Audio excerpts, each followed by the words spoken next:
신문이야기 돌직구쇼에 오신 여러분 반갑습니다. 저는 신문 읽어주는 남자 김진입니다.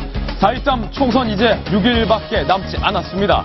4.13 총선은 저희 돌직구쇼와 끝까지 함께 해주시기를 부탁드리겠습니다.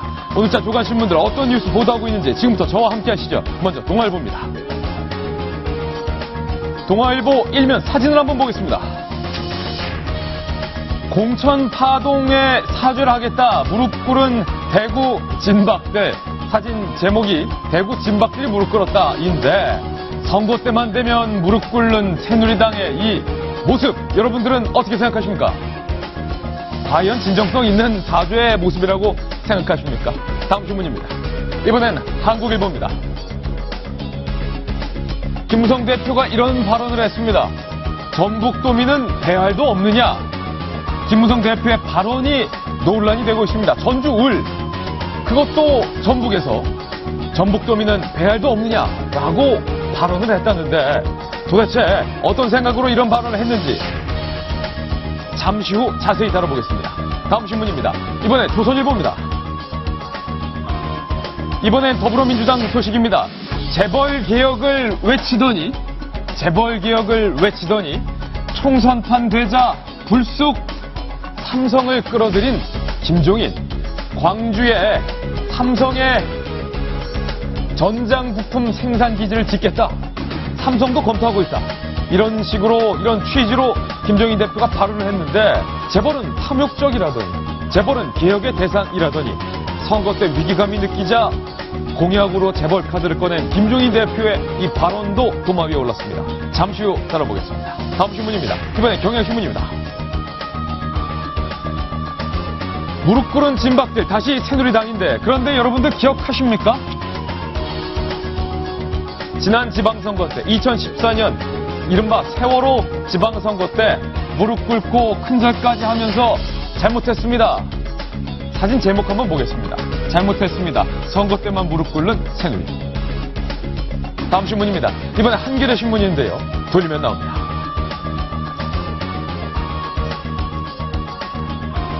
한겨레 신문 일면에 실린 자그마한 기사인데요. 내일부터 사전투표지 말입니다. 한겨레 기자가 센스를 발휘했네요. 사전투표지 말입니다. 8일과 9일 별도 신고 없이 누구나 가능합니다. 출근 때문에, 야근 때문에, 약속 때문에 4월 13일에 선거 못하시는 분들은 8일과 9일 양일에 꼭 사전투표 해주시길 부탁드립니다.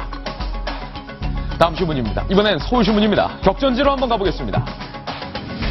여당과 야당의 이번 승부 용산에서 벌어지는데요. 황춘자 후보를 일컬어서는 황춘자 후보는 진영 후보를 일컬어서 배신자다. 진영 후보는 나의 소신이다. 표심은 팽팽한데요. 새누리당 황춘자 후보와 더불어민주당 진영 후보 그리고 국민의당 박태원 후보가 결투를 벌이고 있는데 황춘자와 진영이 팽팽합니다. 여론조사 첫 번째 때는 황춘자 후보가 36대, 진영 32.2. 그런데 최근 문화일보와 포커스컴퍼니가 보도한 여론조사에 따르면 황춘자 40.0%대, 진영 30.8%. 과연 용산 지역에서 웃고 있는 사람은 누굴까요? 궁금합니다. 다음 신문입니다. 이번엔 중앙일보인데요. 역시 돌리면 나옵니다. 중앙 만평입니다. 이제는 진짜 깜깜니다. 많이 놀라셨죠? 저는 이만 점쟁이 여론조사가 이제 동굴 속으로 들어갑니다. 여론조사 공표 금지 기간이 이제 오늘부터 실시됩니다. 4월 7일까지 실시된 여론조사는 언론상에 공표할 수 있지만 그 이후에 실시된 여론조사 결과에 대해서는 이제 발표를 할 수가 없게 됩니다. 방송도 정당도 마찬가지입니다. 잠시 후 오늘 신문이야기 돌직구에서 가장 최근에 실시된 동아일보 여론조사 결과를 발표하겠습니다. 어쩌면 이번 선거 기간 중 마지막 여론조사가 될지도 모르겠습니다. 오늘도 돌직구쇼는 여러분을 위한 쇼입니다.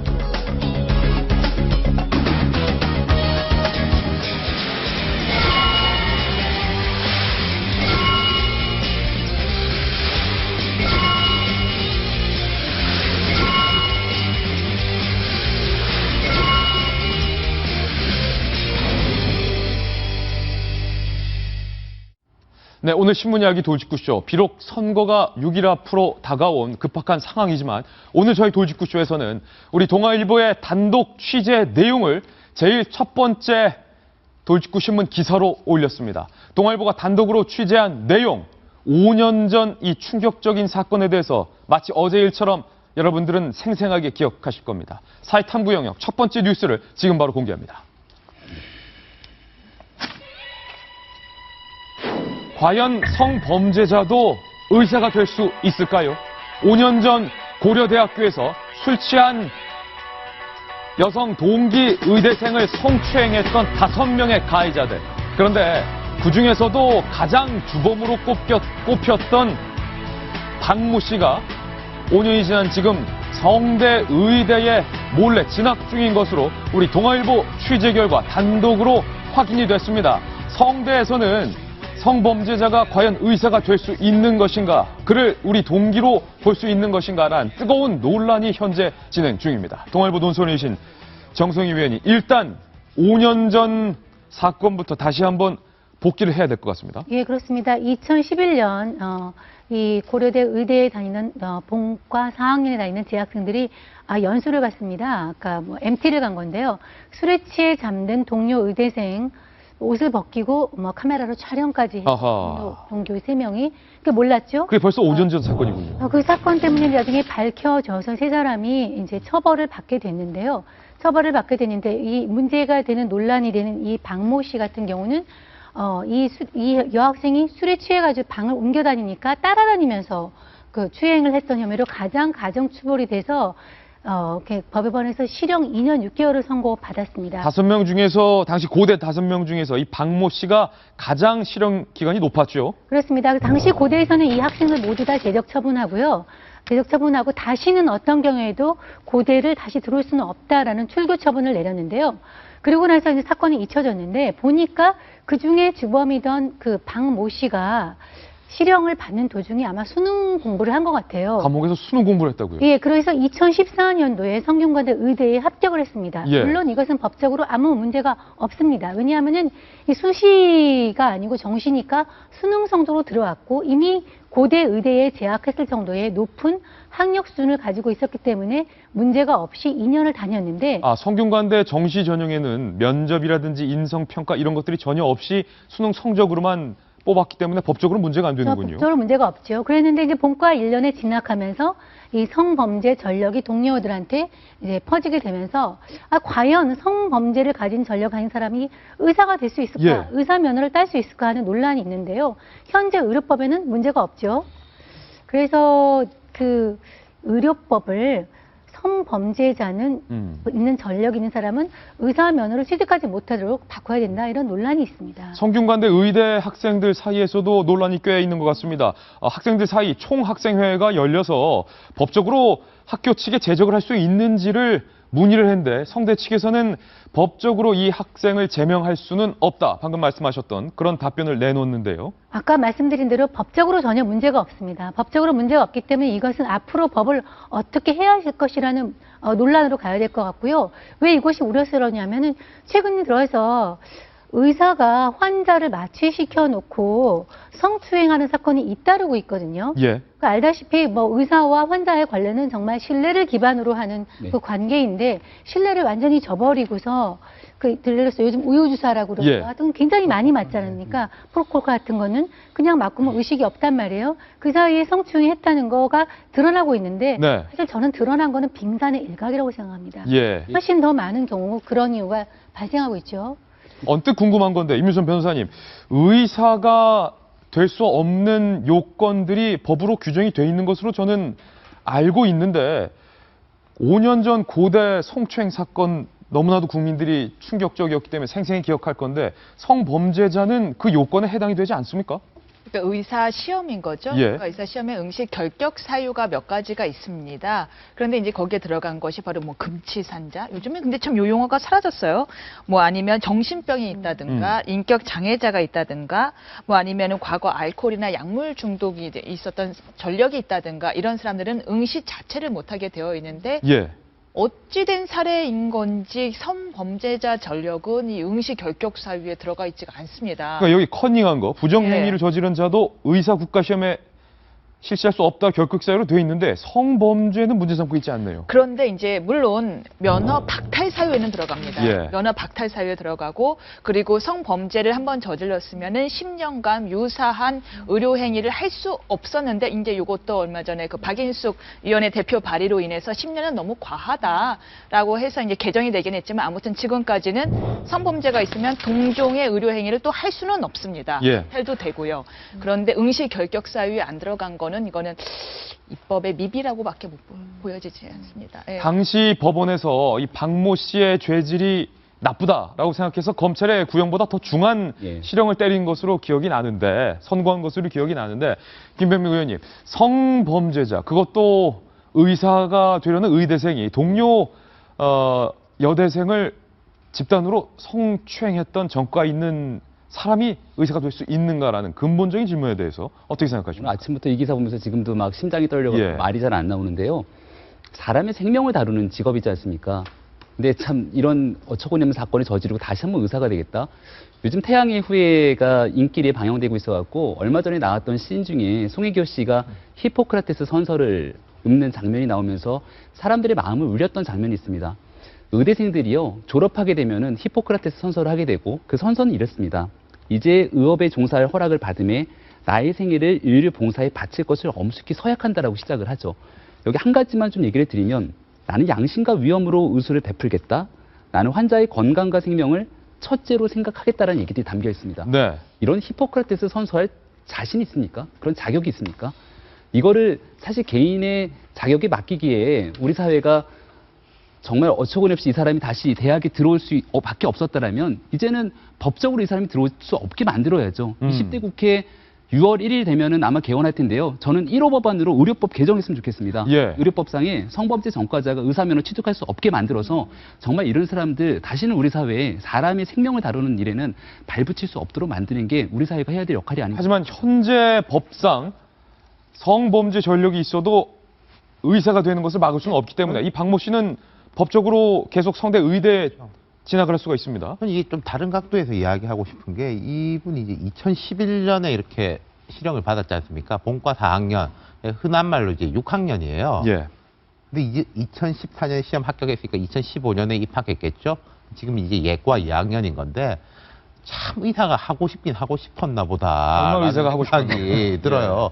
28세니까 기사에 나온 걸로 보면 우리 나이로 하면 한 30 가까이 되는 건데 그리고 이제 두 번째 이야기하고 싶은 거는 제가 생각할 때는 뭐 살인 강도범이 됐건 뭐가 됐건 대학에 입학하는 걸 막긴 어렵다고 생각합니다. 그 학문을 하겠다는 건데 그런데 이 사람이 의예과에 들어가서 의학을 공부하는 거하고 의사 면허를 따는 거하고는 분리시켜서 생각을 해야 된다고 생각해요. 뭐 의대 들어가서 공부하는 거 자체를 이제 막을 수는 없고 다른 뭐 학과라든지 이런 데도 마찬가지인데 특히 이제 의사하고 변호사 같은 경우에는 의사협회하고 변호사협회는 거기에서 자격을 부여할 수 있는 권한을 이제 우리 국가가 위임을 했지 않습니까? 그러니까 이제 법적 규정과 자율 규정으로 해서 자체적으로 이제 윤리 규정을 높이는 게 예. 적절하지.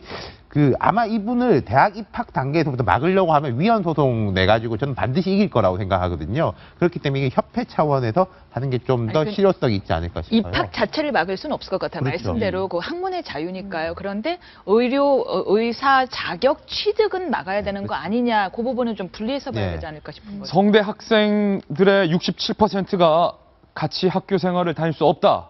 이렇게 스스로 결정을 내렸다는 보도도 오늘 나오고 있는데 그래서 이 학생은 어찌됐건 계속 학교를 다니겠다 하는 의사를 굽히지 않고 있고요. 의대 수업이 팀 프로젝트가 많지 않습니까? 팀 수업이 많은데 팀 수업은 본인이 자제하겠다 얘기를 했는데 이미 고대에서 뭐 4학년까지 수업을 다 했기 때문에 그 팀 수업을 해가지고 하는 것은 큰 의미는 없을 것입니다. 그러니까 법이 개정되지 않으면 이 친구가 의사 자격 시험을 받는 거는 뭐 큰 문제가 없을 것 같은데요. 저는 이게 입법 미비라고 아까 얘기를 했는데 입법 미비라기보다는 성범죄자가 의사가 된다는 생각을 우리 사회에 아무도 못했기 때문에 예. 그 상식에 준해서 이게 만들어진 상상을 거예요. 못한 거예요. 상상을 못한 거죠. 근데 이제 보니까 이렇게 구멍이 뚫려 있으니까 구멍이 뚫리면 막아야죠. 예. 원래 이것도 알려지지 않을 뻔하다가 성범죄자 이알림센터에 한 학생이 이 이름 어디서 들은 이름 같은데? 라고 해서 성범죄자 이알림센터에 검색을 해봤더니 얼굴이 일치하는 거예요. 그걸 보고서는 학교에 알려줬다고 하더라고요. 성균관 대학교에서 뜨거운 감자로서 현재 논쟁이 일고 있는데 여러분들에게 묻겠습니다. 여러분을 진료하는 의사가 과거 성범죄 전력이 있다면 그 의사에게 여러분의 신체를 맡기실 수 있겠습니까? 제가 지금 여기 나온 이유는 다음 뉴스를 전해드리기 위함입니다. 앞서 말씀드렸듯이 이제 선거가 6일 앞으로 다가왔습니다. 그래서 준비했습니다. D-6일 응답하라 0413. 4.13 총선의 가장 정확한 선거 방송, 그리고 가장 공정한 선거 방송은 저희 돌직구쇼와 여러분들 함께 하시는 것 잊지 말아주시기 바랍니다. 앞서 말씀드렸듯이 이제 오늘 이후에 실시된 여론조사는 공표가 법으로 금지되어 있습니다. 공정한 선거를 보장하기 위해서입니다. 오늘부터는 깜깜이 선거가 시작된다, 이렇게 보시면 되겠습니다. 여론조사 공표 금지 기간 가장 마지막에 실시된 5일에 실시된 동아일보의 최신 여론조사, 격전지 여론조사 결과를 지금 바로 공개합니다.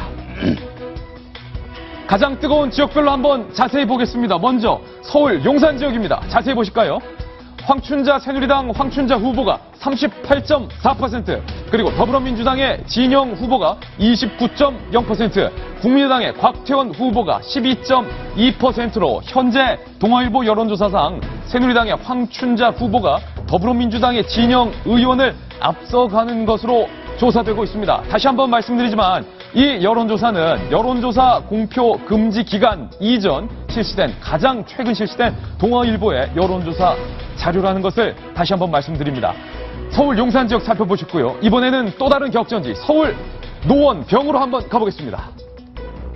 서울 노원병입니다. 안철수 후보, 국민의당의 안철수 후보가 40.6%로 동아일보 여론조사 결과 가장 선두를 달리는 것으로 나타났습니다. 그리고 새누리당의 이준석 후보가 30.5%, 더불어민주당의 황창하 후보가 13.7%입니다. 다시 말해 국민의당 안철수 후보와 새누리당 이준석 후보의 표차는 10.1%포인트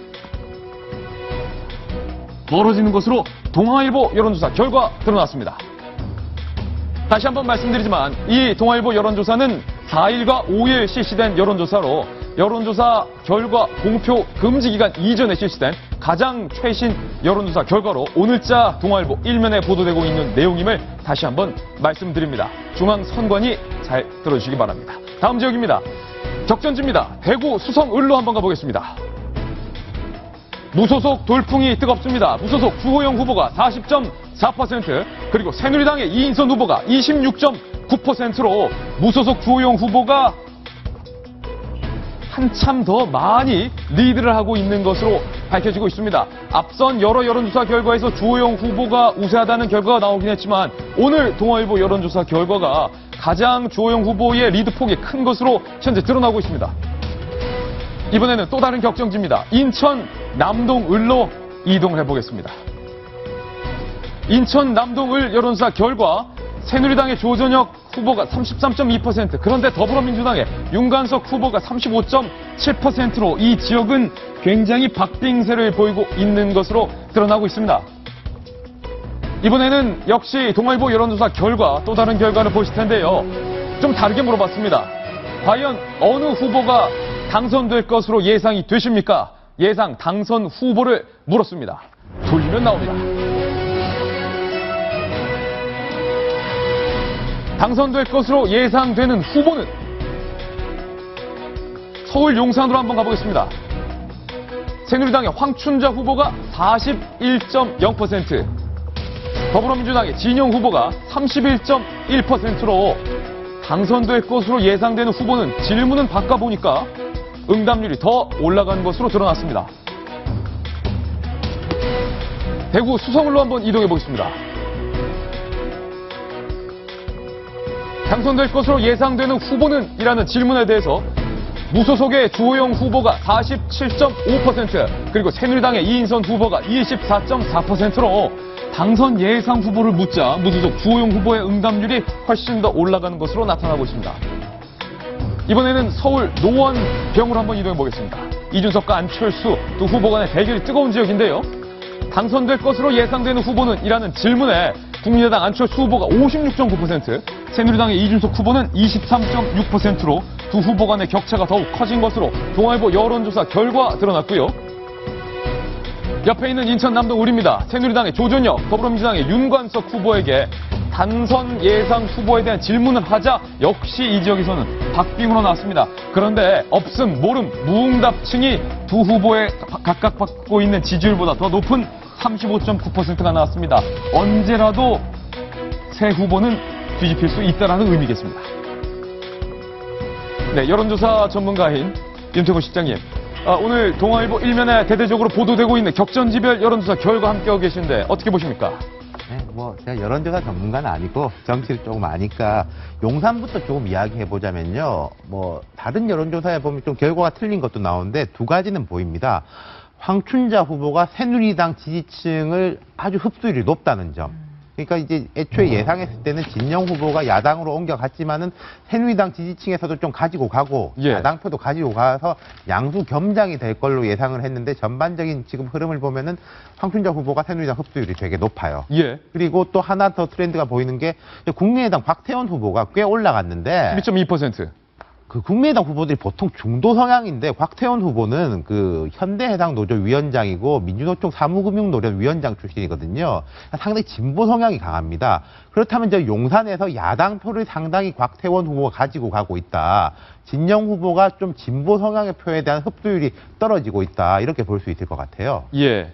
김병미 의원님, 지금 서울 용산 지역에서 새누리당 황춘자 후보의 도약이 좀 눈에 띄고 서울 노원병에서는 국민의당의 안철수 후보가 새누리당 이준석 후보와의 격차가 조금 더 벌어지고 있는 것으로 나오네요. 예, 용산부터 잠깐 좀 말씀을 드릴까요? 예. 용산 지역은 우리 국민들이 볼 때 저는 이렇게 보면 될 것 같아요. 새누리당이 이번에 성공하느냐 마냐에 대한 풍향기가 저는 용산이라고 생각하거든요. 용산이다. 용산 같은 경우는 새누리당이 기본적으로 강세를 갖고 있는 지역인데 만약 저런 용산 지역마저 무너진다면 새누리당은 이번에 참패가 불보듯 뻔할 거고 과반 안 될 것이다 그러면. 예, 그리고 용산이 만약에 황춘자 후보가 선전을 해서 나름대로 수성을 하게 된다라면은 기본적으로 한 과반석 정도는 확보할 거다라는 거에 대한 풍향기가 될 거라는 생각으로 보이고요. 용산이 과반이냐 아니냐의 바로미터다. 저는 그렇게 봅니다. 그리고 두 번째로 진영 장관이 생각보다 지지율이 자꾸 빠지고 있어요. 근데 저는 여기에 김종인 효과도 좀 있다고 봅니다. 김종인 효과. 진영 장관이 더불어민주당으로 갈 수 있었던 유일한 이유는 본인이 개인적으로 친분이 있었던 김종인 대표의 영향력이 컸을 거거든요. 예. 초창기에 김종인 대표 잘 나갔죠. 근데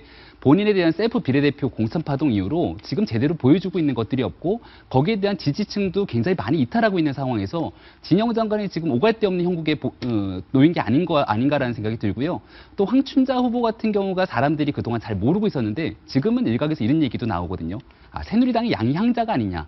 진짜 바닥에서부터 기어 올라간 후보로서의 면목을 보여주고 있는 게 아니냐라는 얘기도 나오는데 그런 저력들이 좀 보이는 게 아닌가 싶고 노원병은 한 말씀만 좀 더 드리면 이게 선거라는 게 결국은 인물, 정책, 구도 요 3박자가 맞아야 되는데요. 일단 정책 선거는 좀 실종된 지 오래기 때문에 뒷전으로 하고 이준석 후보가 인물은 참 좋은 후보인데 이 구도 싸움에서 완전히 밀렸습니다. 예. 안철수 대표가 새정치를 부르짖으면서 제3당으로서 위치를 완전히 굳건히 하고 있는 상황에서 이준석 후보가 구도 싸움에서 보여진 게 지금 아무것도 없거든요. 그 과정에서 지난번도 말씀드렸지만 대부분의 여론조사에서 35%의 지지율을 거의 넘지 못하고 있는 형국이기 때문에 지금 이준석 후보가 선거가 거의 얼마 남지 않은 상황에서 뭘 더 보여줄 수 있을까? 이런 데에 대한 고민이 좀 드는 시점이기도 합니다. 노원병에 저도 약간 덧붙여보자면은 황창화 후보가 나는 운동권이다. 나는 친노가 맞다라면서 되게 공격적인 선거운동을 전개하고 있거든요. 그런데 그게 안철수 후보의 지지율을 이제 가지고 오는 효과도 있겠지만은 이준석 후보의 지지율을 떨어뜨리는 효과로 나타날 겁니다. 네. 그러니까 왼쪽에서 안철수 후보를 공격하면 공격할수록 오른쪽에 있는 사람들이 안철수 후보에 대한 뭐랄까 안정감 같은 걸 느낄 수 있는 거거든요. 그러니까 이준석 이렇게 쭉 밀리니까 맨 끝에 오른쪽에 있는 사람이 밀려가는 효과가 나타난다는 거죠. 그리고 이제 지역에서는 이준석, 황창호 후보가 열심히 뛰겠지만은 안철수 후보 지금 국민의당 기세를 탔기 때문에 예.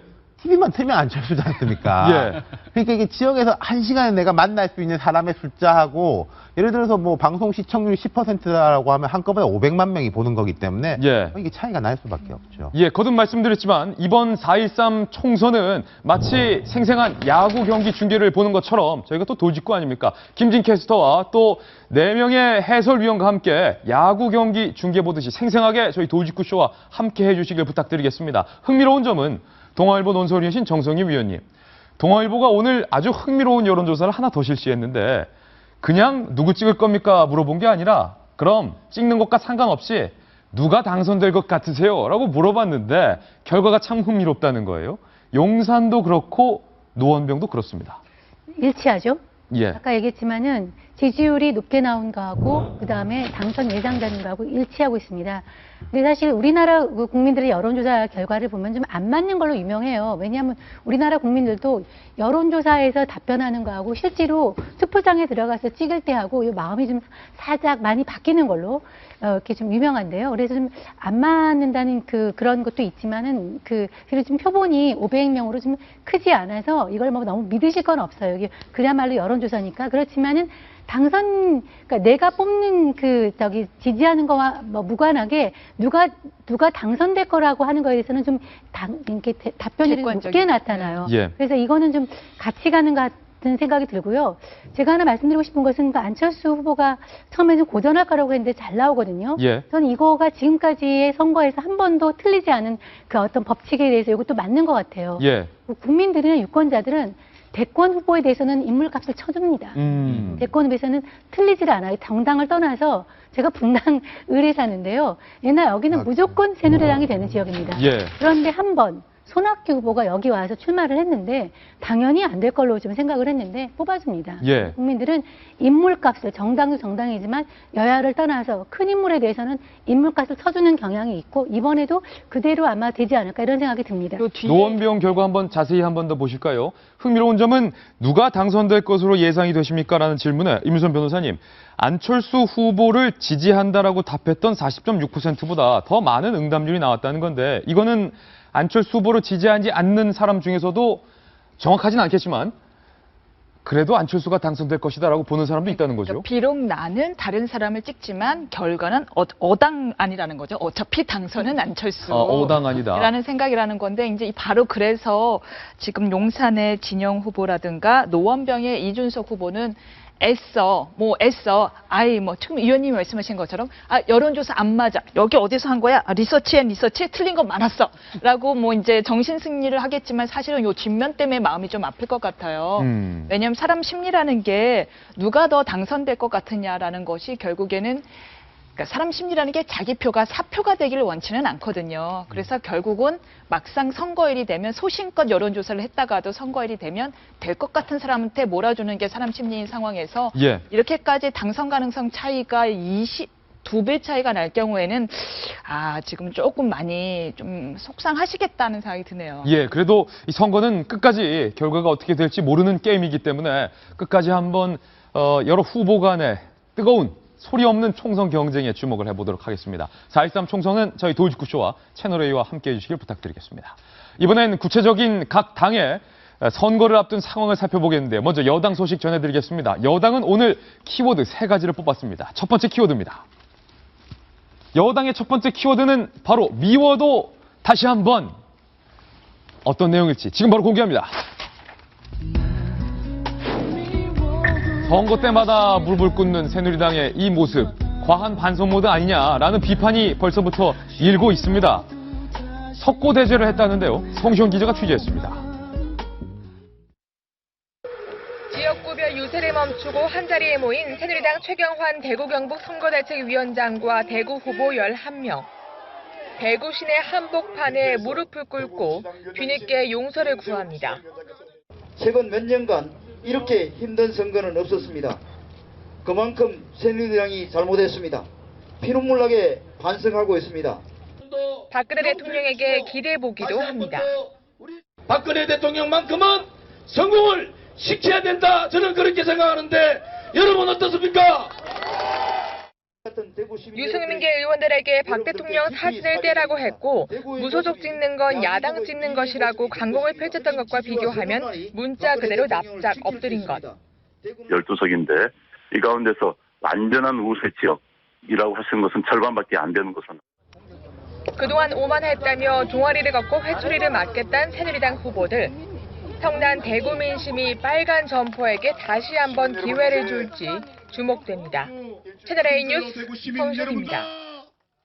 임수현 변호사님, 정말 저 사진처럼 무릎을 꿇고 석고대죄를 하겠다. 진박 후보들이 이른바 무릎을 꿇었네요. 네. 하도 모두가 확확 변해갖고는 분명히 저분들이 얼마 전까지 뭐 사진 내놔라, 뭐 헌법보다 위에 있는 게 인간관계다, 뭐 이랬던 분들이 많나요? 아하. 그분들 같은 분들인 거죠? 예. 진짜 대단들 하십니다.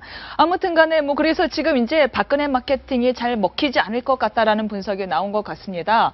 그래서 얼마 전까지도 그러다가 이제 지금 그래서 그 모드를 다시 바꿔서 우리는 이제 사죄, 반성 모드로 가겠다로 전략을 바꿨다고 합니다. 그래서 후보 이름, 뭐 얼굴 이런 거를 뭐 다 구호가 적힌 플랜카드를 철거하고요.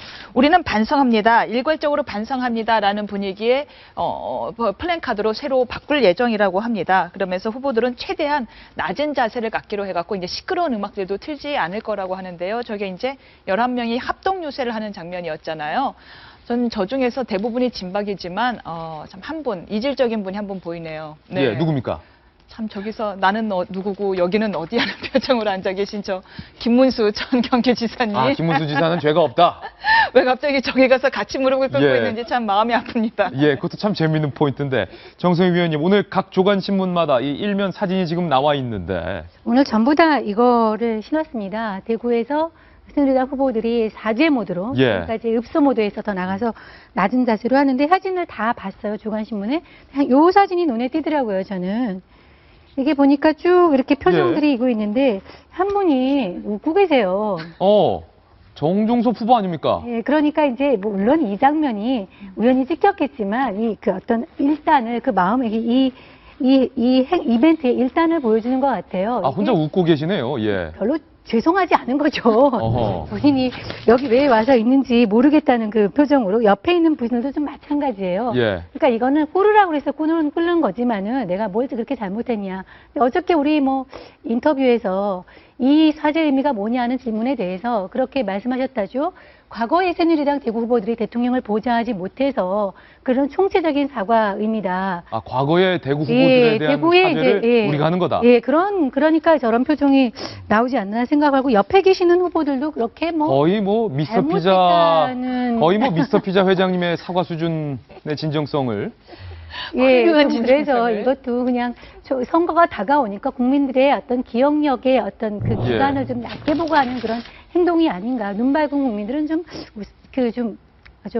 한심하다 이런 생각을 할 것 같아요. 아니, 저는 사과를 한다길래 사진 한번 다시 보실까요?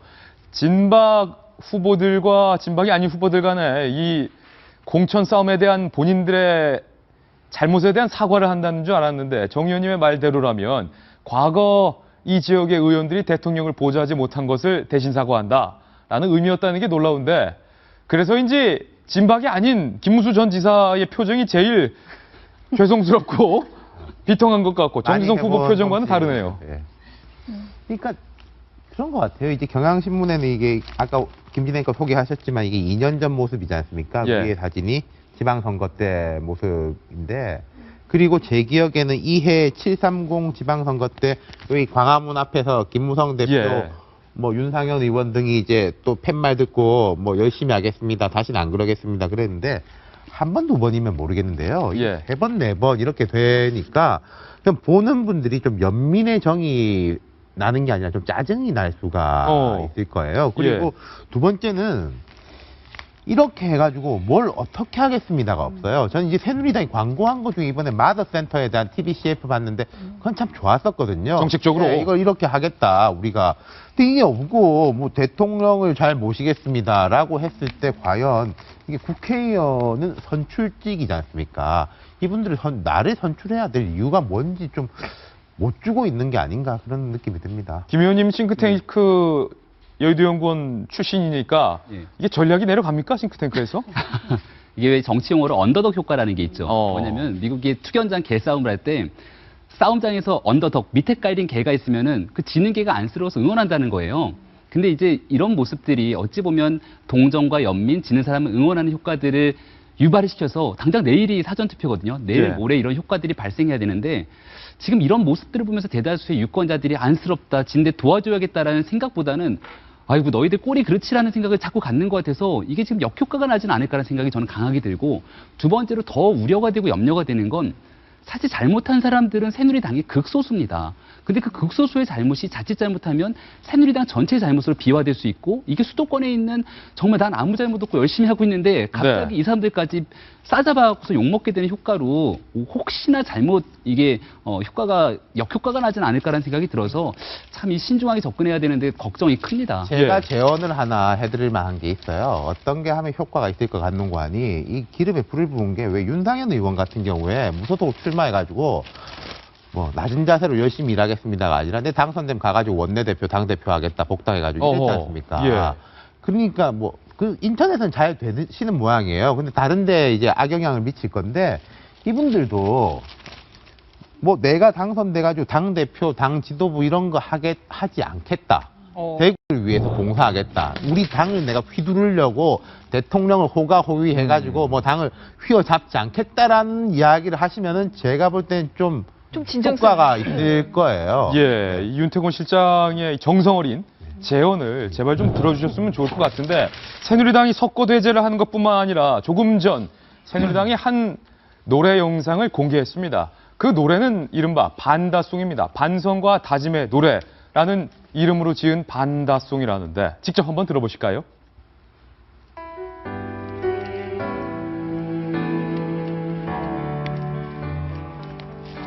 지금 국회 모습 보면 가슴이 참 답답해요. 알바도 이렇게 하면 지금 바로 잘려요. 정신 차려요. 싸우지 마요. 일하세요. 잘하세요. 국민은 갑이요. 국회는 국민은 갑이요.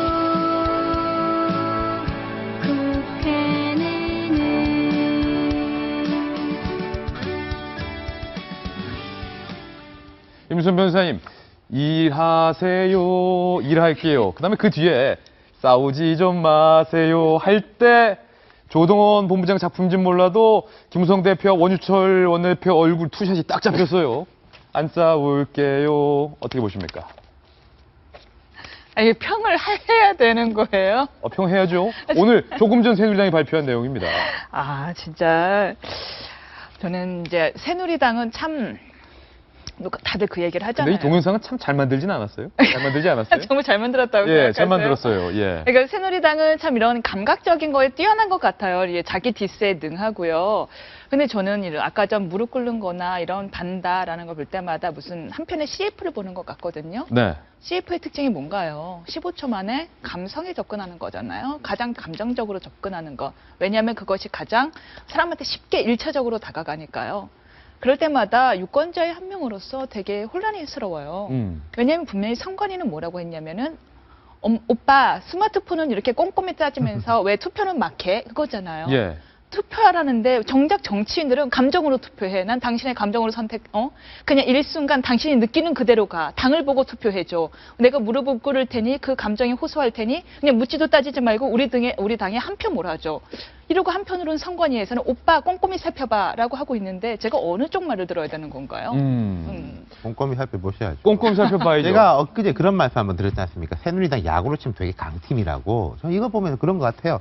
타격이 막히면은 무슨 기습 번트하고 갑자기 도루하고 변칙 작전 쓰고 정말 이제 별의별 작전들을 다 자유자재로 구사할 수 있는 강팀인데 근데 그게 한 번, 두 번 통하지 전 야구가 3번, 4번 통하겠냐인데 모르겠습니다, 이번에는.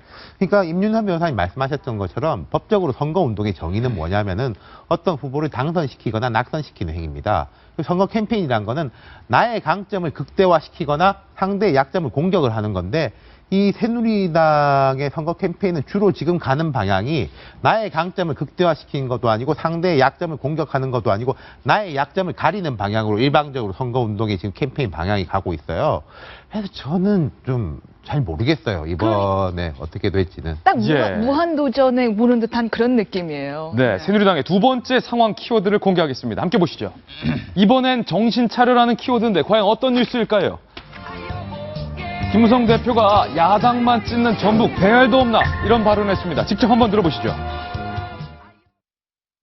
이번 총선에서 야당은 다 만들어 주시겠습니까? 여러분들의 배알도 없습니까, 여러분? 전라북도 도민 여러분 정신 차리십시오. 전북에서 배알도 없냐라고 물었던 김무성 대표의 외침. 그런데 기억하십니까? 충청권에서는 김무성 대표 전혀 다른 뉘앙스로 이렇게 유세를 했는데요. 직접 들어보시죠. 공천 과정에서 국민 여러분들의 실망을 많이 끼쳐드린 게 사실입니다. 정말 죄송합니다. 여러분, 그러나 우리 새누리당이 밉다고 그렇다고 해서 야당 운동권 정당에게 표를 주시지는 않을 거 아닙니까, 여러분? 이번 선거에서 야당이 승리할 경우 우리나라에 일대 혼란이 올 수 있다는 절박한 심정으로 여러분의 애국심에 호소합니다. 굉장히 겸손한 선거 유세를 했던 김무성 대표 다시 한번 듣겠습니다. 그런데 전북에서 이런 발언을 해서 논란이 되고 있습니다. 이번 총선에서 야당은 다 만들어 주시겠습니까? 여러분들의 배알도 없습니까, 여러분? 전라북도 도민 여러분 정신 차리십시오. 정운천 후보가 왜 웃고 있는지 잘 모르겠어요. 정성희 의원님, 그러니까 잘한다고 도와주겠다고 한 취지의 발언인데 이게 의도와는 다르게 지금 논란이 되고 있나 봐요. 정운천 후보가 여러 번 출마했다가 당선되지 못하고 전북에서는 뭐 여당 후보가 당선된 것이 지금까지 한 번밖에 없으니까 그걸 이제 비판하다가 나온 얘기인데요. 아마 그 전에 이제 충청도에서 한 그 연설과 너무 다르죠. 제가 보기에 충청도 연설은 뭘 보고했어요. 근데 이거는 본인이 그냥 즉흥적으로 한 것 같아요. 본인의 본심이 그 한 건데 거기에 닿아서 이제 내용도 전북이 정신을 못 차려서 너네들이 이렇게 사는 거 아니냐라는 그런 깔려 있는 데다가 표현도 배알이라고 하는 그 굉장히 부적절한 표현이 들어서 저것은 뭐 제가 생각한 거 이상으로 역풍을 맞을까? 뭐 그렇다 하더라도 전북에서 새누리당이 될 가능성은 없지만은 그래도 좀 역풍을 맞을까 하지 않도록 굉장히 부적절한 발언이네요. 물론 호남에서 이정현 의원을 배출한 그 호남 지역의 유권자들의 수준이 굉장하다. 반대로 TK에서도 이제 야권 의원들이 나와야 되는 것이 맞는 건데 이것과 별개로 김무성 대표가 하려던 의도는 김병천 의원님, 그러니까 골고루 지역에서 섞여 나와야 된다라는 의도인데 거기에 왜 또 배알이 들어가냐 이거예요.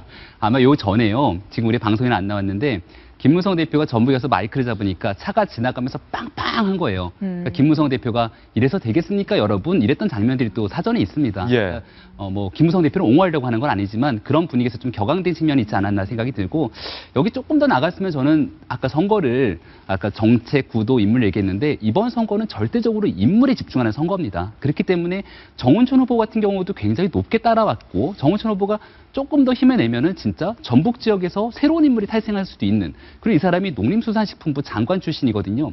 김무성 대표가 제일 잘하는 유세가 뭐냐면 아이고 이 사람 뽑아주시면 대통령도 합니다. 이 사람 뽑아주시면 국무총리 합니다. 그래서 다음번에 원내대표만 벌써 5명이라는 얘기가 나오잖아요. 할 때마다 얘기를 하셔갖고. 새누리당의 원내대표는 5명. 그렇게 정원천 후보를 한참 띄워주고 전북을 위한 발전을 힘쏟겠다는 메시지를 줬으면 좀 더 좋았을 텐데 아마 좀 체력적으로 많이 달리시는 게 아닌가라는 생각도 듭니다. 그러니까요. 이게 전북이 정운천 후보는 거의 오차 범위 내에서 각축을 벌이고 있어요. 당선 가능성이 높아요. 다른 사람들은 이제 뭐 별로 볼 게 없지만은 좀 그런 느낌도 드는 게 저기 표 나오는 데 가서는 엎드려 있다가 표 어차피 안 나올 때 가서는 막 내심을 이야기하는 어디서 뺨 맞고 어디서 눈을 린다 이런 이야기 나오지 않습니까? 이제 영남권에서 뺨 맞고 호남에 와서 이 거꾸로 돼야지 사실은 맞는 건데 좀 이상하네요. 맞는 것 같아요. 지금 말씀하신 부분이 그러니까 김무성 대표가 이 항상 약간 조금 이렇게 사석에서 이렇게 말씀을 던지는 스타일이다 보니까 조금 선을 한 번씩 넘는다고 하는데 전라도민들이 이게 정치의식에 대한 스스로의 자존심이 되게 자긍심이 높은 분들이거든요. 굉장히 깨어있고 어렸을 때부터 정치에 대해서 일찍 논평하는 것을 배우는 분들인데 그분들 앞에 가서 배알도 없느냐라는 것은 자존심을 해치는 말로서 굉장히 부적절하다고 생각합니다. 네, 이번에는 야당 상황 한번 살펴보겠습니다. 더불어민주당과 국민의당 소식 준비되어 있는데요. 먼저 더불어민주당의 소식 한번 살펴보시죠.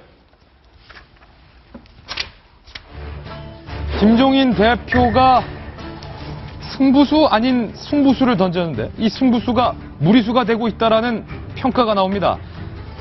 삼성의 자동차 부품 공장을 광주에 유치하겠다라고 김종인 대표가 공약을 발표했는데 삼성이 즉각 그럴 계획 없다라고 정면으로 반박해서 논란이 되고 있습니다. 직접 한번 들어보시죠. 그동안 우리는 어렵고 힘들 때 광주 시민들에게 도움만 요청했습니다. 정작 광주 경제가 어려울 때 아무런 도움이 되지 못했습니다. 광주 경제 살리기와 일자리 창출을 위해 삼성 미래차 산업 광주 유치를 중앙당 차원의 공약으로 승격하고 총력 지원하겠습니다. 김종인 대표의 저 발언과 함께 양영자 후보가 삼성이 얘기를 해달라고 했다. 마치 삼성과 광주의 삼성전자의 자동차 전장 사업 공장이 지어질 것으로 얘기가 된 듯 이야기를 했는데 삼성에서 그건 전혀 사실이 아니다. 그럴 계획도 없다라고 정면 반박해서 이거 선거를 앞두고 재벌 개혁하겠다는 분이 결국 재벌을 끌어들여서 선심성 공약을 남발하는 것 아니냐 이런 비판 나오고 있습니다. 너무 무리수를 던졌고 오늘자 조간신문 보시면 여기에 대해서 좋게 평하는 사람 아마 아무도 없을 겁니다. 그리고 광주가 총 8석인데 지금 그 8석에서 마지막 한 석, 권은희 후보는 위태위태했었거든요. 근데 그 한 석까지 뺏길 수 있다는 불안감. 그래서 지금 더불어민주당 차원에서는 광주가 완전히 위태로워질 수 있는 불안감이 있었거든요. 그 차원에서 이제 양향자 후보가 삼성전자의 상무 출신이니까 양향자 후보와 함께 삼성을 끌어들여서 어떻게든 광주의 선거 전략을 한번 해보겠다라는 메시지를 던진 것 같은데요. 저는 김종인 대표 정말 실수를 해도 너무 크게 실수를 했습니다. 그리고 지금 미래차 얘기가 나와서 말인데 우리가 대한민국의 산업이 여러 번 패러다임이 변하고 있어요. 지금 얼마 전에 테슬라라는 미국 회사에서 그 모델3가 맞네. 모델3라고 하는 전기차를 만들어서 예약 판매하겠다고 했는데 전 세계가 다 몰려갖고서는 여기로 모든 게 다 쏠리고 있습니다. 이것 때문에 지금 대한민국의 전기차 산업 완전히 박살날 수 있다. 이런 위기감이 있거든요. 예. 그럼 대한민국 야당 차원에서 본인이 경제민주화를 실현하고 굳건한 야당이 경제정당을 가기 위해서는 대한민국의 미래 먹거리를 어떻게 찾아야 될 건지 이 전기차 산업에 대해서 새로운 산업의 패러다임을 이렇게 끌고 가겠다라고 하는 거시적인 정당 정책의 공약을 보여줘야 되는데 지역에 일자리 창출하겠다고 미래 전기차 산업을 이렇게 써먹습니까? 저는 이거는 뭐로도 설명할 수 없는 아주 진짜 마지막에 해서는 안 될 행위를 했다라고 보여집니다. 예, 삼성에서 정면으로 반박을 해서 더욱더 모양이 구겨진 그런 모습이 연출되고 있는데 이에 대해서 안철수 대표도 비판의 목소리를 높였는데요. 함께 보시죠. 50식 발상이다 라고 비판했습니다. 직접 한번 들어보시죠. 정당이 선거를 앞두고 특정 기업의 이전이나 이런 쪽을 공장 유치나 이런 것들을 이야기한다는 게 정치가 시키면 기업이 무조건 따라할 거라고 생각하는 50식 발상 아닌가 싶습니다. 윤태곤 실장님, 안철수 대표가 지금 김종인 대표의 공장 유치는 50식 발상이다. 삼성과 얘기된 적이 없었다. 그러니까 이게 좀 저는 이제 이야기 자체는 괜찮은데 좀 잘 만들 수 있었다는 생각이 들어요. 예. 근데 좀 잘 못 만들었다는 생각이 드는데 첫째로 거꾸로 한번 보죠. 예를 들어서 삼성 양양자 상무 출신이지 않습니까? 한 전무 출신의 새누리당 대구 후보가 있다고 가정을 했을 때 그 사람이 내가 삼성 이야기되는데 삼성 공장 대구에 유치키로 했다라고 한다면은 야당이 이제 강하게 반발했겠죠. 예. 아마도 거꾸로 봤을 때 그렇다는 거고 양양자 전 상무가 이제 인간 승리의 표상이지만 사실 삼성전자의 상무 이상이 4자리 숫자거든요. 4자리 숫자나 단위가 된다. 네. 되기 때문에 엄청 많네요. 그러니까 상무들. 이런 식으로 치면 이계한 후보는 국민의당 후보인데 나는 현대자동차 사장 출신이니까 한 10조 유치한다 이렇게 할 수도 있는 거기 때문에 이 부분은 좀 너무 쉽게 보신 것 같고 두 번째로는 삼성이 실제로 이제 전기차라든지 전장 사업에 대해서 고민을 하고 있는 건 맞습니다. 그런데 이렇게 해버리면 삼성이 생각을 하고 있더라도 못해요. 안 그렇겠습니까? 네. 세 번째는 제가 만약에 김종인 대표의 양양자 상무라면 이런 식으로 했을 것 같아요. 어떻게 해요? 만약에 이게 삼성이 새로운 먹거리가 필요하고 국가적으로 지원을 해야 된다. 하지만 이걸 만약에 광주에 유치하는 게 어떻겠냐. 이건 우리 당만의 일이 아니라 새누리당도 그렇고 국민의당이 모두 힘을 합쳐서 모아야 될 거다. 우리가 앞장서겠지만은 우리의 이제 과실이 아니라 공동 추진으로 제안한다라고 하면은 다른 당들이 나는 싫다 이런 말 할 수 있겠습니까? 아다르고 못하죠. 어다르네요. 예. 예. 저는 삼성이 미래차에 투자하겠다. 뭐 이런 거 다 땡큐예요. 다 고마운데요. 저는 김종인 대표의 사고방식이 조금 이제 무서워졌어요. 어떤 면이요? 저는 김종인 대표의 공에 대해서 분명히 인정을 하는 사람입니다. 예. 헌법의 사회적 자본주의 조항을 집어넣은 분이고요. 거기에 공은 인정을 해요. 그래서 그분이 주장하는 경제 민주화에 대해서 어느 정도 기대를 갖고 있었던 사람이거든요. 예. 근데 우리가 너무 쉽게 민주주의라고 얘기하지만 민주주의라는 건 아주 많은 가치를 내포하고 있습니다. 어쩔 땐 자유, 어쩔 땐 평등, 그 모든 것이 같이 혼재되어 있고 어느 것이 절대적으로 우선되어서는 안 되거든요. 그것이 민주주의인데 이분의 어제자 발언을 듣고서는 이분이 얘기하는 민주주의라는 것은 오로지 평등만을 얘기하는 민주주의인가? 기업의 자유를 멋대로 규제하는 것이 이분이 얘기하는 민주주의인가? 기업의 자유를 어떻게든 규제해서라도 나눠듣는 것이 민주주의라면 나는 그런 민주주의 싫은데 예. 기업인들이 지금도 힘들어하는 것이 지나친 정부의 규제, 큰 정부인데 이런 식으로 규제를 들어가는 건가? 그것은 바로 안철수 대표가 얘기한 50식 사고 딱 그거거든요. 예. 기업을 맘대로 움직인 다음에 요거를 나눠준다라는 것은 50식 사고에서 조금 더 벗어나지 않은 것으로서 나는 민주화라는 단어에 어울리지 않는 것 같아요. 그것은 평등만을 앞선 것으로 자유가 사라진 민주화이기 때문에요. 그렇기 때문에 이분의 경제 민주화를 많이 기대한 사람으로서 이것이 이분이 얘기하는 경제 민주화라면 저는 조금 무섭습니다. 예. 물론 광주에 삼성전자의 전장사업 공장이 들어서는 것은 광주 지역 발전을 위해서 너무 좋은 일이고 국가 발전을 위해서도 형평성 차원에서 너무나도 환영하고 반가운 일인데 문제는 삼성과 얘기가 되지 않았는데 마치 삼성과 얘기된 것처럼 선거를 앞둔 선심성 공약이라 이게 만약에 나중에 선거 끝나고 삼성에서 안 한다고 진적에 손 뗐으니 망정이지 그거 믿고 찍었던 광주 시민들 마음 한번 또 다칠까 봐 그걸 우려하는 분들도 많았거든요. 지금까지도 이제 양당이 공약이 다 성심성 공약이 맞죠. 근데 이제 이건 기업을 유치한다는 건데 오늘 동아일보 사설에도 지적을 하고 있습니다. 삼성을 끌어들여서 광주 푸심사라는 김종인의 50식 발상. 이거는 지금 얘기한 대로 지적이 됐고요. 제가 한두 가지만 보태면은 우선 삼성이 국내 기업이 아닙니다. 주식의 50%를 외국인이 가지고 있어요. 그래서 자율적으로 의사결정을 하는데 국내의 어떤 정치 권력이 이 기업을 여기로 가라 여기로 가라고 할 수 있는 그런 시대가 아니라는 거. 그러니까 이거는 그 삼성이 필요하다고 전장 사업이 필요해서 간다면 삼성의 자체적인 결정으로 하게 된다는 거에 대해서 놓치신 부분이 있고요. 또 김종인 대표가 과거에 삼성이 자동차 산업에 진출했을 때 이걸 막았던 전력이 있습니다.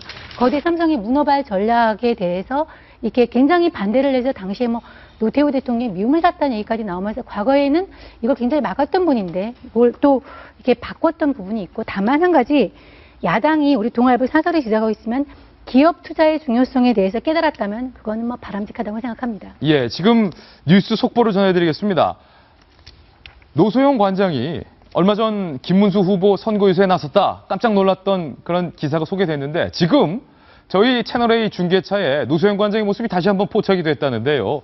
김무성 후보의 선거 유세 현장으로 한번 가보겠습니다. 경기도 도지사 시절에 경기도의 발전을 위해서 혁혁한 공을 세우셨던 것처럼 대구에서 이제 대구에 돌아오셔서 대구를 다시 부흥시키는 데 큰 힘이 되실 거라고 믿습니다. 그래서 대구 시민들께서 김문수 후보님을 꼭 지지해 주셨으면 하는 바람에서 이렇게 찾아왔습니다.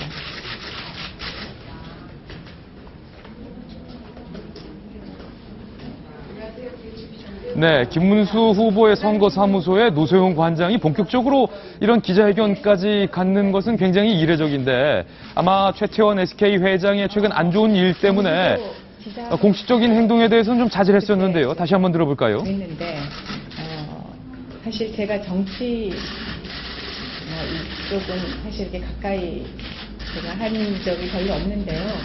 진짜 놀랍게도 굉장히 청렴하시고 성실하시고 사심 없이 일하시는 모습을 보고 굉장히 큰 감명을 받았습니다. 그래서 저런 정치인이 계시나는 것 자체가 참 대한민국의 희망이다. 그렇게 생각돼서 평소에 굉장히 존경하고 좋은 생각을 가졌었는데 대구에 오셔서 이렇게 또 대구를 위해서 애쓰시니까 제가 도와야 되겠다는 생각이 들었습니다. 네, 김문수 후보 대구에서 사실은 김부겸 후보와 빅매치를 벌이고 있는데 여론조사 공표 금지 기간 이전에 실시된 여론조사 결과에 따르면 정성희 위원님, 김부겸 후보가 사실은 김문수 후보보다 훨씬 더 여론조사 결과가 많이 나오기 때문에 김문수 후보가 진박이 아님에도 불구하고 아까 저 무릎 꿇고 석고사죄하는 모습도 보였는데 노소영 관장의 이번 지원 유세가 과연 막판 뒤집기를 할 수 있을지도 또 하나의 관전 포인트네요. 김무성 후보가 굉장히 놀라운 어떤 지원 유세를 데려왔어요. 왜냐하면 김무성 후보의 김문수 후보의 약점, 그 취약한 부분을 보완할 수 있는 사람을 데려왔거든요. 다 알다시피 김문수 후보가 그 노동운동가 출신 아니겠습니까?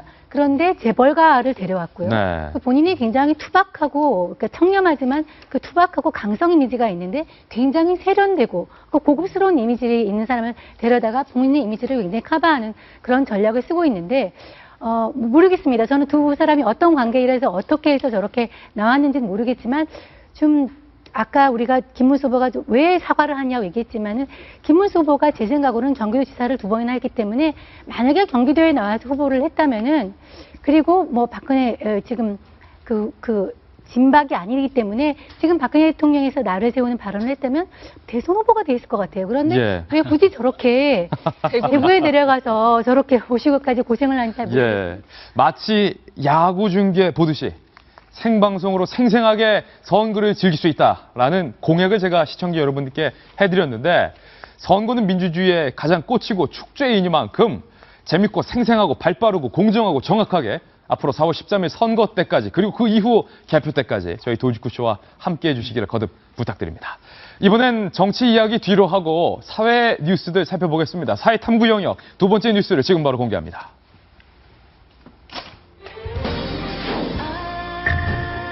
태양의 후예가 아니라 홍삼의 후예가 아니냐라는 듯한 도를 넘은 방송 관접 광고에 대한 따끔한 기사가 오늘 한국일보에 크게 실리고 있는데 이건 역시 형평성을 위해 송중기 팬인 임순 변호사님께 기사 소개를 부탁드립니다. 다시 한번 말씀드리지만 PD가 팬이고 저는 아자황입니다. 아자황. 아니 저 송중기 씨가 지금 뭘 쪽쪽 빨고 있어요? 그러니까요. 지금 이 태양의 후예에 가장 많이 등장하는 것, 가장 군인들이 즐겨 먹는 것은 밥도 빵도 아니고 바로 홍삼이라고 합니다. 아니 그런 군대가 어디 있습니까? 요즘 군인들은 홍삼 먹는 분도 있겠지만. 오죽하면 저도 보면서 깜짝 놀랐는데 송중기 씨가 징계를 받고 이틀 감금 후에 풀려나자 후배들이 모두 이제 두부 파티를 준비를 합니다. 예. 두부 파티를 딱 준비하고 있는데 송중기 후배가 잠깐만요. 두부 먹기 전에 잠시. 홍삼 액기스를 먹습니다. 어허. 달빛에서 의사와 수간호사가 데이트를 합니다. 예. 데이트를 하고 두 분이 다정하게 홍삼 액기스를 나눠 먹습니다. 아 이거 너무 KBS가 너무 PPL. 아니요, 이건 KBS의 문제는 아니고요. 이뿐만 아니라 이제 어제 또 화제가 된 것은 뭐냐면 거의 뭐 이건 자동차 CF였는데요. 예. 진고와 김재원이 아주 다정하게 자동차에서 데이트를 하다 말고 갑자기 핸들에서 손도 뗍니다. 핸들에 손 떼요? 네, 손을 주행 떼고, 중인데? 네, 주행 중에. 그리고 갑자기 앞을 보지 않은 채, 이거는 전방 주시 의무 위반이죠. 예. 앞을 보지 않은 채 입을 맞추면서. 지금 저게 주행 중에 벌어지는 일입니다. 바로 그렇습니다. 그리고 카메라는 자동 주열 주행 모드임을 직접 보여줍니다. 즉, 이 자동차는 자동 주행이 된다라는 것을 보여주는 거의 뭐 자동차 CF 수준인데요. 저거는 위험합니다. 운전 중에 핸들에 손을 떼고 키스를 한다. 이거 지켜보는 이 젊은 층들 저거 따라하다가는 큰 사고 날 텐데. 그렇게 말입니다. 그런데 요거를 보고 우리 중국은 더 합니다. 이것이 중국에서 지금 동시에 인터넷을 통해서 중계되고 있지 않습니까? 방송되고 있는데 중국에서는 역시 중국의 클래스.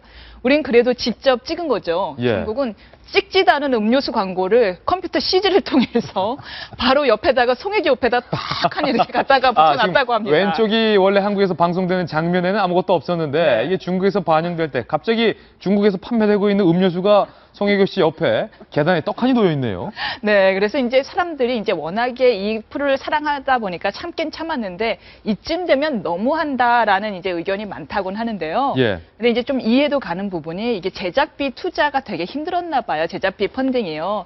그러다 보니까 이미 판권을 중국이랑 동남아에 싼 값에 넘긴 상태라서 제작비를 충당하기 위해서 어쩔 수 없이 PPL을 좀 넣었다라는 것이 제작 측 측의 입장입니다. 그거 약간 좀 변명 느낌 나는데 정성희 위원님 사실은 드라마가 히트치면 제작사나 방송사 입장에서는 저 PPL이 법적으로 불법은 아니기 때문에 얼마든지 더 많이 하고 싶은 이 유혹이 있는데 드라마의 이 진행을 방해한다라는 시청자들의 의견이 많습니다. 사실 저것은 그 제재를 받을 수 있죠. 예. 오늘 아침에 신문에 나와 있는 거 보면은 지상파 3사의 간접 광고에 위반한 제재 건수가 KBS 6건, MBC는 무려 25건, SBS 24건.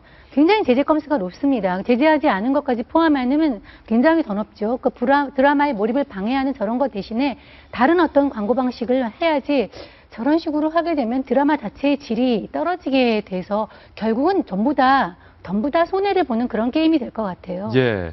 군인들이 제가 국방부 출입을 오래 해서 그런데 그렇게 홍삼 액기스를 많이 빨아먹지는 않는데 말입니다. 사이탐구 영역 세 번째 뉴스로 이동하겠습니다. 과연 어떤 뉴스 준비되어 있는지 지금 만나보시죠. 오늘은 군 소식이 많네요. 사이버 전사로 거듭난 김정은 하사. 저는 우리 김하사를 볼 때마다 가슴이 뭉클하고 뭔가 피가 뜨거워지고 눈물이 팽 도는데 김병민 전 의원님, 예. 앞에 있는 송중기 씨도 멋있는 군복을 입고 있지만 사실은 저는 솔직히 말하면 더 김하사가 더 멋있습니다. 비교도 안 낼 정도로 빛이 나고 참 아름답습니다. 이 김하사가 어저께 이렇게 펄쩍펄쩍 뛰는 모습을 보고 저는 진짜 눈물이 났는데요. 다들 아실 겁니다. 지난해 8월 북한에서 이 DMZ 목함지뢰 도발 사건 때문에 오른쪽 다리가 절단됐죠. 근데 이분이 그냥 혼자 절단된 게 아니라 먼저 앞서 갖고 나갔던 하재선 하사라는 사람이 먼저 두 다리가 다친 거를 얼른 뛰어가서 업고 다시 후송하는 과정에서 다리가 절단됐기 때문에 더 되게 마음이 아팠는데 굉장히 그 빠른 시간 안에 치료를 했고 또 지금은 이제 나름대로 운동도 하고 걷고 뛸 수 있을 정도로 회복했다니까 굉장히 아름다운 일이고 그리고 나서 이제 사실 군복무를 더 전장에서 더 적극적으로 하면 좋겠지만 아무래도 평상시에 일반적으로 뛸 수 있는 그런 장병들과는 차이가 있기 때문에 사이버 사령부로 재발령 받았다고 합니다. 예. 사이버 전사로 거듭난 우리 김하사가 앞으로 훨씬 더 국가를 위해서 큰 일을 해주기를 다들 기원하는 마음은 똑같을 겁니다. 예, 우리 김정은 하사 나는 아직도 더 싸울 수 있는데 전쟁을 뛸 수 있는데 이렇게 아쉬움도 있겠지만 그럼에도 불구하고 미래 전쟁은 사이버 전쟁입니다. 김정은 하사가 맡고 있는 그 사이버 전쟁 역할이 가장 대한민국의 안보와 국민의 생명을 지킬 수 있다라는 자긍심과 자부심 가져주시길 부탁드리면서 저희 돌직구쇼와 시청자가 김정은 하사 끝까지 응원한다라는 말도 전하고 싶습니다. 저희는 광고 후에 오늘의 피날레 기사로 돌아오겠습니다. 잠깐만요. 투표는 꼭 하고 싶은데 13일에 내가 중요한 일이 있어서 투표는 꼭 하고 싶은데 하필 그날 회사 출장이 있어서 투표는 꼭 하고 싶은데 사촌 동생 결혼식이네. 걱정하지 마십시오. 내일부터 이틀간 사전투표 날입니다. 공식 등록 없이도 그냥 가셔서 사전투표할 수 있습니다. 여러분의 소중한 한 표, 그 권리를 행사해 주시길 저희 돌직구쇼가 부탁드리겠습니다. 저희 돌직구쇼는 내일 아침 9시에 더욱더 객관적이고 정확하고 발빠른 뉴스 들고 여러분들께 인사드리겠습니다. 오늘 하루는 분명 어제보다 더 나을 겁니다. 좋은 하루 되십시오. 고맙습니다.